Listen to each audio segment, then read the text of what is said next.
ইটভাটা থেকে বের হয়ে দ্রুত গতিতে লোকালয়ে প্রবেশ করে ভাটায় ব্যবহৃত যানবাহন। সঙ্গে সঙ্গে ধুলায় ঢেকে যায় চারপাশ।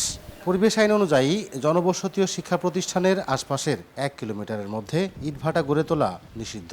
সে আইন অমান্য করে ঝিনাইদহের হরিণাকুণ্ড উপজেলার চাঁদপুর গ্রামে গড়ে তোলা হয়েছে ৪টি ইটভাটা। স্থানীয়দের অভিযোগ, ইটভাটার ধোঁয়া ও ভাটায় ব্যবহৃত যানবাহনের কারণে সৃষ্ট ধুলায় আশপাশের এলাকা ঢেকে যায়। পাশাপাশি মাটির জন্য নেওয়া হচ্ছে ওই এলাকার ফসলি জমির টপ সয়েল। এতে দূষিত হচ্ছে পরিবেশ, এমনকি ব্যাহত হচ্ছে পার্শ্ববর্তী বিদ্যালয়ের পাঠদানও। ২০-৩০ কানকার গাড়ি চলে সারা রাত, মনে হয় প্লেনে উঠছে। তবে এই নিয়ে ক্যামেরার সামনে কোনো কথা বলতে রাজি হয়নি পরিবেশ অধিদপ্তরের দায়িত্বশীল কর্মকর্তা।